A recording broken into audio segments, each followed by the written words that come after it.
ഇൻഫ്ലുവൻസർക്കെതിരെയും cyber bullying രൂക്ഷമാവുകയാണ്. ബലാത്സംഗത്തിനുള്ള ആഹ്വാനമായി സോഷ്യൽ മീഡിയ ഇൻഫ്ലുവൻസർ വീഡിയോ ചിത്രീകരിക്കുന്ന സ്ത്രീകളെ ബലാത്സംഗം ചെയ്യണമെന്നാണ് തൊടുപുഴ സ്വദേശി അജയ് ഉണ്ണിയുടെ സമൂഹ മാധ്യമ പോസ്റ്റ്. സംഭവത്തിൽ നിയമ നടപടിക്ക് ഒരുങ്ങുകയാണ് പോലീസ്. നിഖിൽ പ്രമേശ് വിശദമായ വിവരങ്ങളുമായി ചേർന്നു. നിഖിൽ, നിലവിൽ എന്താണ് ഈ കേസിന്റെ സ്റ്റാറ്റസ്? എവിടെയാണ് ഈ പറയുന്ന ഇൻസ്റ്റഗ്രാം ഇൻഫ്ലുവൻസർ ഉള്ളത്?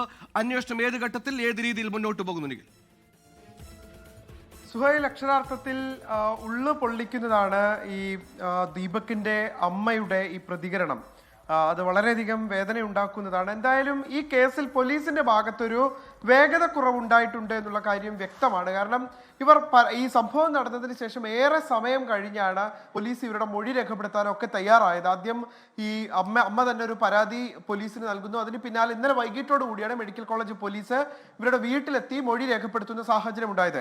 അതേസമയം സ്റ്റേഷൻ SHOയുടെ നേതൃത്വത്തിൽ വടകര എത്തി പെൺകുട്ടിയുടെ, അതായത് ഇൻസ്റ്റഗ്രാം ഇൻഫ്ലുവൻസറുടെ മൊഴിയും രേഖപ്പെടുത്തി. ആ മൊഴിയിൽ പക്ഷേ തനിക്ക് നേരെ ലൈംഗിക അധിക്ഷേപം ഉണ്ടായി എന്ന് വ്യക്തമാക്കുന്ന തരത്തിലുള്ള വിവരങ്ങൾ ഉണ്ടായിരുന്നില്ല. ഇതിന്റെ പശ്ചാത്തലത്തിലാണ് യുവതിക്കെതിരെ കേസെടുക്കുന്ന സാഹചര്യം ഉണ്ടായത്. ഈ കേസെടുത്തതിന് പിന്നാലെ യുവതിയെക്കുറിച്ച് യാതൊരു വിവരവും പോലീസിന് ലഭിക്കുന്നില്ല. ഇവർ ഒളിവിൽ പോയി എന്നാണ് ഇപ്പോൾ പോലീസ് കരുതുന്നത്. എന്തായാലും ഇവർക്ക് എതിരെയുള്ള നിരവധി തെളിവുകൾ, രേഖകളൊക്കെ പോലീസ് ശേഖരിച്ചു പോരുകയാണ്. ഇതിന്റെ ഭാഗമായി ഈ ബസ്സിലെ CCTV ദൃശ്യങ്ങൾ പോലീസ് പരിശോധിച്ചിട്ടുണ്ട്. ഈ ബസ്സിലെ ജീവനക്കാരുടെ മൊഴി അന്വേഷണ സംഘം ഇതിനോടകം തന്നെ രേഖപ്പെടുത്തിയിട്ടുണ്ട്. അങ്ങനെ ഈ കേസുമായി മുന്നോട്ട് പോവുകയാണ് പോലീസ്. നിയമപരമായ എല്ലാ കാര്യങ്ങളും ചെയ്യുമെന്ന് ദീപകിന്റെ കുടുംബവും മെൻസ് അസോസിയേഷൻ അടക്കമുള്ളവരും ഇതിനോടകം തന്നെ വ്യക്തമാക്കുന്നുമുണ്ട്. അതൊരു ഭാഗത്താണ്. മറ്റൊരു ഈ പറയുന്നത് പോലെ ഒരു സൈബർ ബുള്ളിംഗ് ഇരയായാണ് നമ്മൾ ദീപകിനെ പറയുന്നത്. അതേപോലെ തന്നെ ഈ പറയുന്ന ഇൻസ്റ്റഗ്രാം ഇൻഫ്ലുവൻസർക്കെതിരെയും രൂക്ഷമായ സൈബർ ബുള്ളിംഗ് നടക്കുന്നു. ഒരു വല്ലാത്തൊരു ആഹ്വാനം ഒരാൾ പുറത്ത് വന്നിരിക്കുന്നു. ഇയാൾക്കെതിരെ നിയമ നടപടി ഉണ്ടോ? എന്താണ് അതിന്റെ വിശദാംശങ്ങൾ? സുഹൈൽ, അതാണ് ഏറ്റവും കൗതുകകരമായിട്ടുള്ള കാര്യം. അതായത് പിടിച്ചതിനേക്കാൾ വലുതാണ് മാളത്തിൽ എന്ന് പറയുന്ന പോലെ നമ്മൾ എന്തിനോടാണോ പൊരുതുന്നത് അതിന് നേരെ എതിരായിട്ടുള്ള പ്രതികരണം ചിലരുടെ ഭാഗത്ത് നിന്ന് റീച്ചിനും മറ്റും വേണ്ടി ഉണ്ടാകുന്ന കാഴ്ചയാണ് നമുക്ക് കാണാൻ കഴിയുന്നത്. അത്തരത്തിലുള്ളൊരു സംഭവമാണ് തൊടുപുഴ സ്വദേശിയായിട്ടുള്ള അജയ് ഉണ്ണി എന്നയാൾ. അദ്ദേഹം ഒരു BJPയുടെ സ്ഥാനാർത്ഥി കൂടിയായിരുന്നു.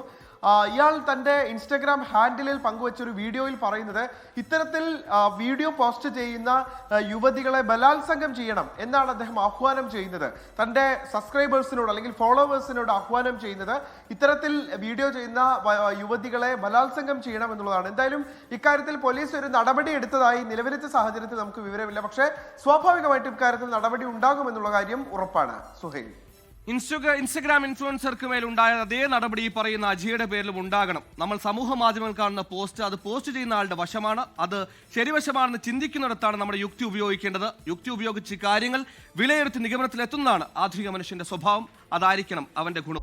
ലോകത്തെവിടെയായാലും ഏത് സമയത്തും 24 വാർത്തകളും ഓഗ്മെന്റഡ് റിയാലിറ്റി പാക്കേജുകളും എക്സ്പ്ലെയിനറുകളും വിശദമായി കാണാൻ ഞങ്ങളുടെ YouTube ചാനൽ നിങ്ങൾക്ക് സബ്സ്ക്രൈബ് ചെയ്യാം.